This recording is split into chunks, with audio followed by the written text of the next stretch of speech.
Hello and welcome back. It is May the 4th. You'd think I'd be out planting something or, stuff. But no, we had frost this morning and it's a little damp yet, but we are just about there. It's a beautiful day today. And I thought, well, this would be a handy tractor to use on the fertilizer wagon. I like to use gas ones because it doesn't run very long, and not working a diesel, running them cold is not the best thing on them, so gas tractor works good for that. And it needs a sending unit. Want to get that done. And got a new one from Korves Oliver, and I knew the old one was bad, but wanted to get her running. So I guess we need to get sheet metal off and get the hood off so I can get to the sending unit. So let's get that done. Sheet metal is pretty straightforward. Screws. And then there's a bolt in the front and stuff. And like I say, I think you'll figure it out. A little dusty from sitting in the other barn. She's still shiny under there. And just like that, she's topless.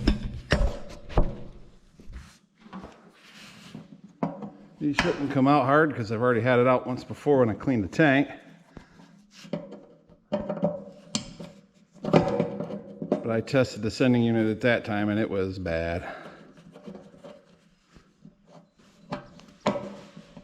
Okay, even though I tested this before, I'm going to show how to test it in case you're wondering if your sending unit is bad. Sometimes it's not the problem. This one's got a cork float. Interesting, but it looks like a will fit type, which is what we're putting back in. Everything all messed up here. I got her set for ohms, and it don't really matter which color goes in, but you want one wire in the center post and the other one touching the frame somehow. The exact numbers ain't as important as if it changes as you move the float. And this changes, but not nearly enough. It should go to, it drops. There's one spot there where it's reading. You can see it drops to 75, 95. Because as this float comes up, that's basically a variable resistor in there, potentiometer. And it creates more ground, which makes the needle go towards full. When the gauge sender is fully grounded, it pegs the needle to full. So yeah, when this was full, it goes back to empty. As I move it down a little bit, there's a better spot where it's reading. It would probably read all right in there. Then we go down a little more, the reading starts going up, down, up, down.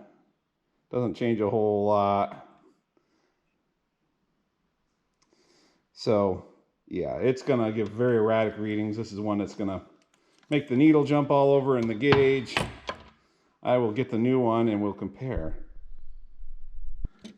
Same thing, I got one wire to the post and the other one to the frame, and not enough hands. So everything's hooked up. Here's the little swing arm. That's empty. As I bring the swing arm up, the numbers go down, it's nice and smooth, consistently. When I get all the way to full, get somewhere in there. So like I say, I mean, the ohms are important, but basically these things either work or they don't. They have poor contact. So you can see this brand new one transitions nice and smooth, whereas that old one was all over the place and not giving anywhere near a full reading. So that's how to test your sending unit.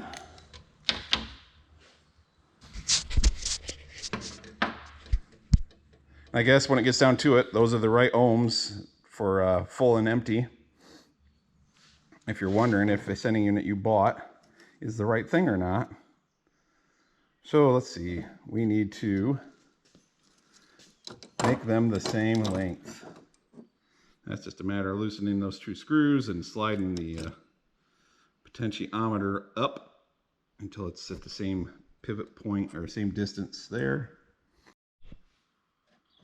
I'll second guess myself into the point that this is wrong. Oh crap. Part of the reason it needs to go higher. Oh, yeah, no, I got this all figured out on my own. Just a second. Because the angle at which it exits is slightly different. Well, I think that's good. Let's tighten it. Let me, let's see, if I hold it about like that. Yeah, that's the same. There's a reason you have to cut this off, but I might be thinking of a different project. Yeah. Thanks, Ross. Some interference. Here's another test you can do. Get the wire hooked up and ground the frame of the sending unit to something ground that's got a good ground. And then before you put it in the tank, manually run this up and down. And then have someone watch your fuel gauge with the key on and see if it moves properly. Let's do that. You will be my eyes. Oh, this screw here ought to have a good ground. Sorry about the buzzing. Look at that. Empty, full, empty, full. So we know my gauge works. We know the sending unit works. So that saves us a little grief of putting it all back together and finding out we messed something up or changed the wrong part or something. Okay. My gasket was in good shape. So that should be good. I'll use the new screws. I got gaskets with them. Now, these bolt holes do have a pattern to them to make sure that the float's facing in the right direction. There's a slight offset between the holes, so you can't face it just any old way. Looks like it kind of goes slightly back at an angle. I'll know better when I get this next screw in, hopefully. No, that ain't it. What the heck? All right, I need the ladder. That's not it. Should be somewhere, maybe around here. That's it. So it's angled a little this way.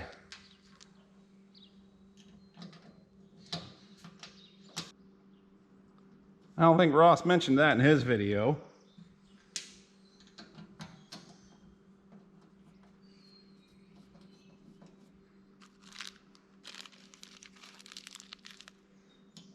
I swear, the days of getting good free help on YouTube are just, they're gone.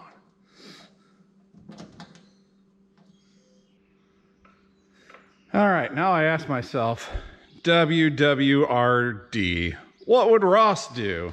Well, he'd cut that stud off. And I think he'd even put the gas cap back on.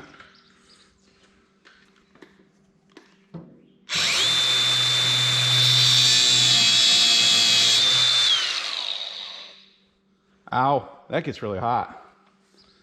It smells like burnt flesh.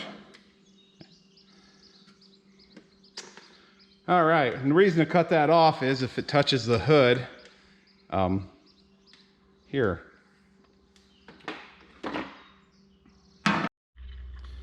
Let's see. It hasn't run since noon, so, you know, what's the chances that it's going to work? Oh, now our fuel gauge maxes out. I bet it's touching the hood. I bet it's touching the hood. We'll have to do something about that. WWRD. Uh-oh, buddy. Come on now.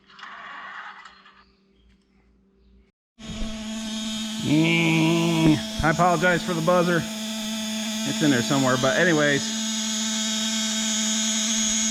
It is not coming up at all. And there is not much gas in there, but it should come up a little bit. So I'm running a jumper wire from the ground, which is positive on this tractor. I'll go right to the post.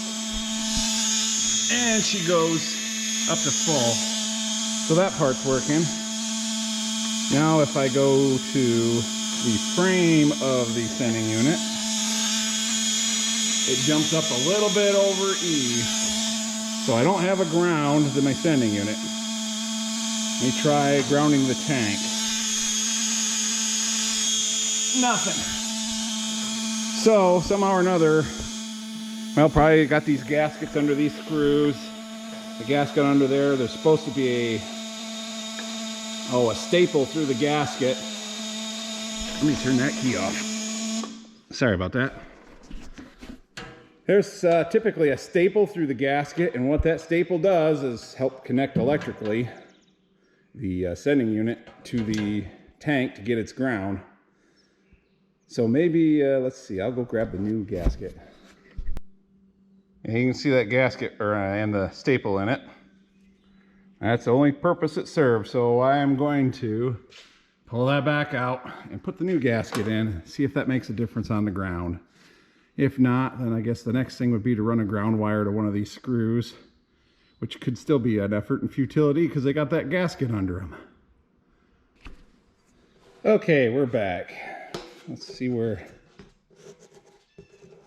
that gasket lines up with the bolt pattern.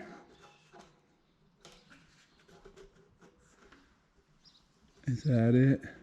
No.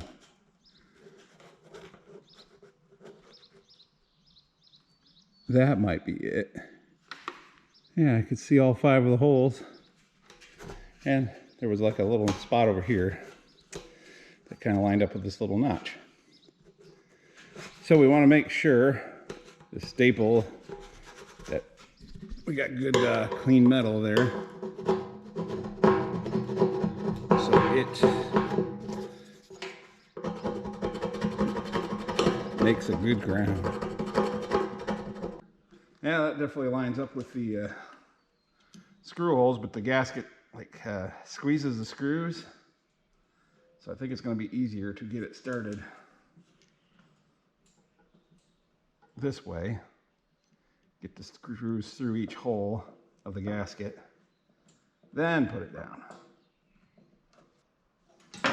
Now,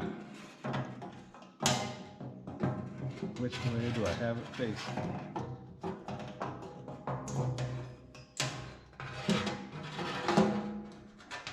The wrong one.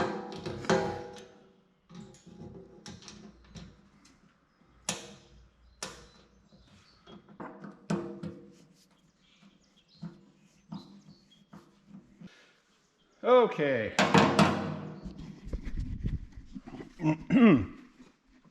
If that did the trick, it should jump or come up off from E. It did the trick.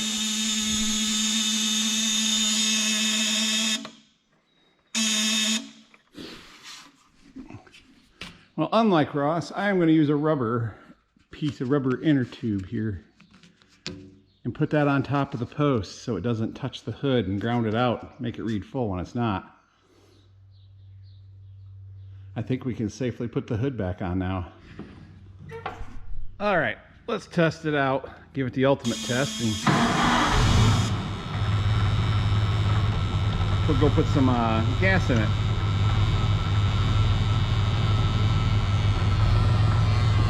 Didn't even have to choke it. That Zenith carburetor. About to stall as soon as I give it some gas.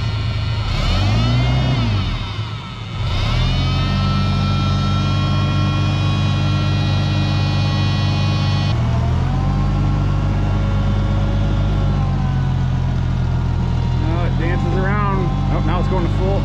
Oh. My rubber moved. Son of a gun, or wore through it that quick. That seems unlikely. What the heck?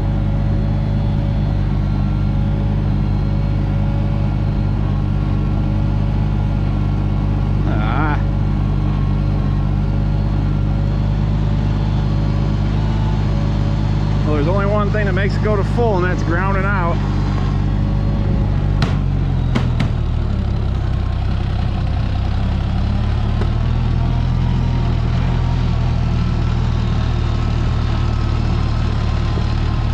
Well, we can't live with that.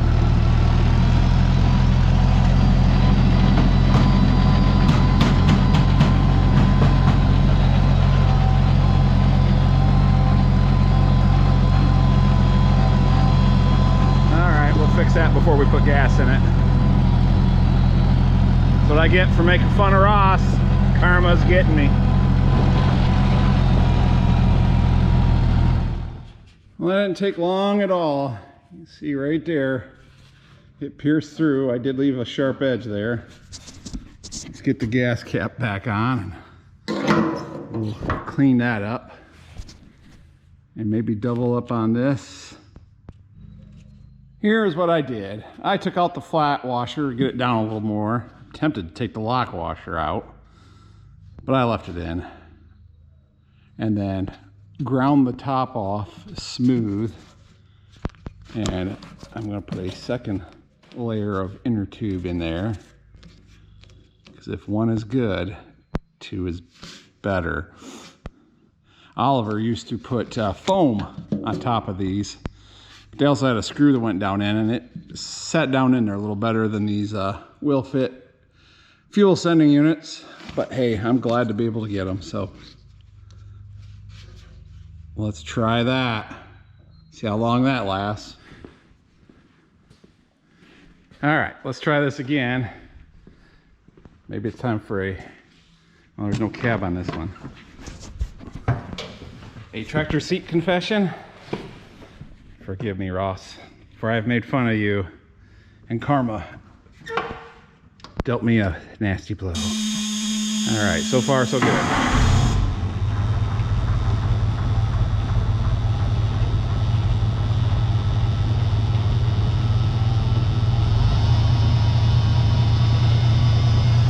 All right, let's put some gas in her.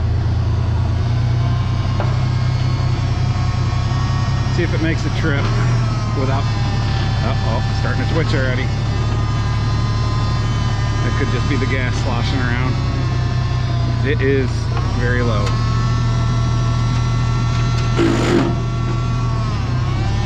It could be losing its ground. It was twitching towards, no, that's coming up, down, up, down.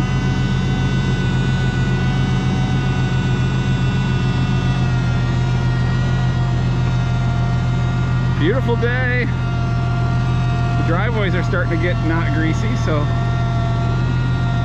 although I heard someone was planting beans just down the road yesterday, that had to have been a slick mess, but to each their own.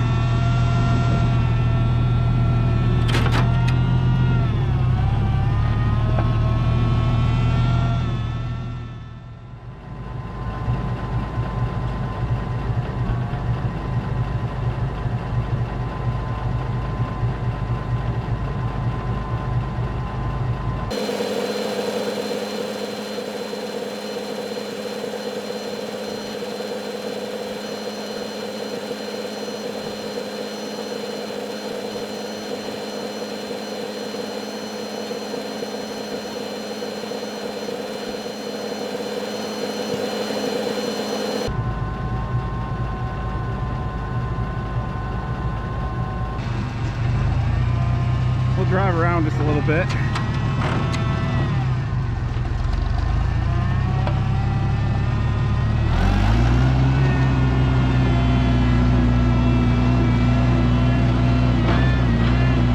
See if it's going to decide to ground out again.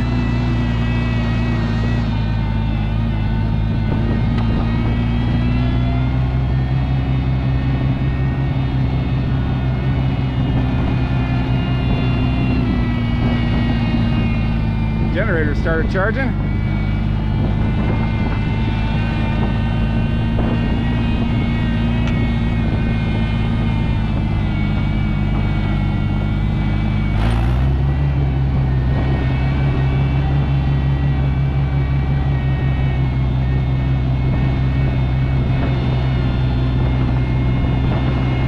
stuff's drying off good.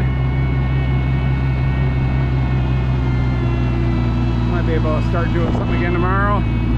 Maybe later today. It's not sticking.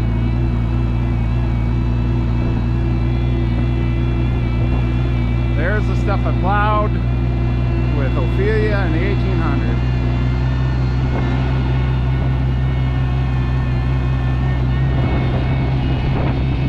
Pretty sandy right here, so things are drying off good. Lake Leroy looks nice.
Father-in-law come out mowing yard. Everybody say thanks, Randy.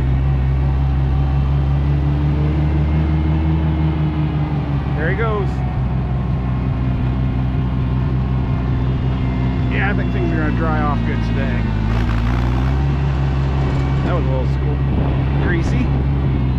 All right, she's still reading right. Let's put the rest of the sheet metal back on and call it good.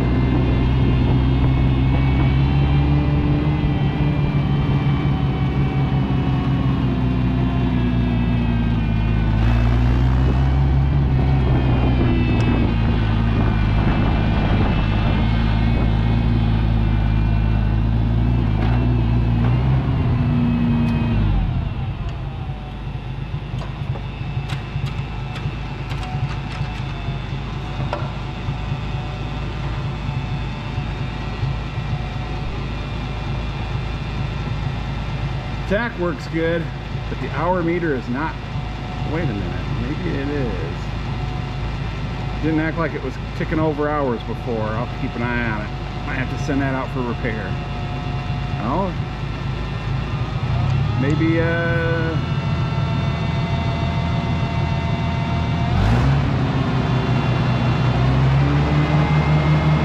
maybe it'll start working. It hadn't changed for a while there when I changed the oil, and notice it still had the exact same hours.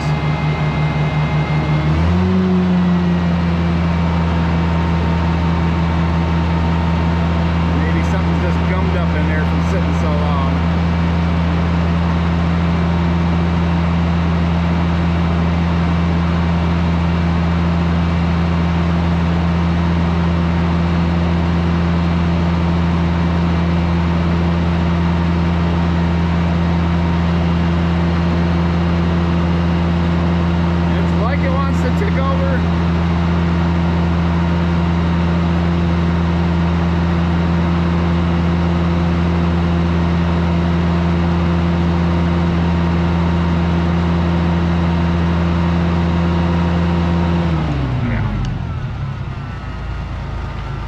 We'll solve that mystery later.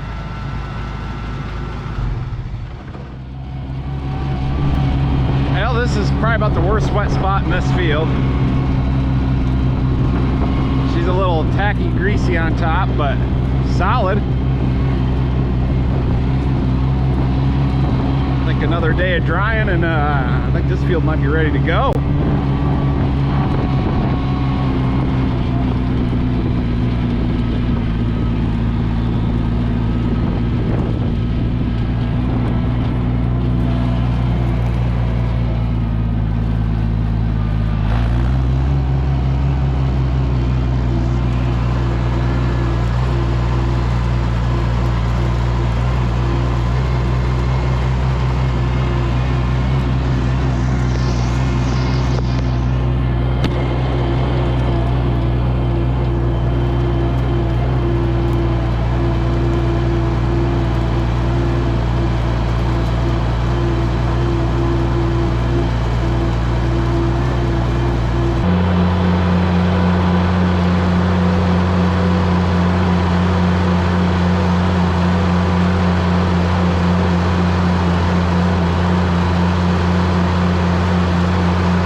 after all that driving around, the hour meter still didn't tick over anymore.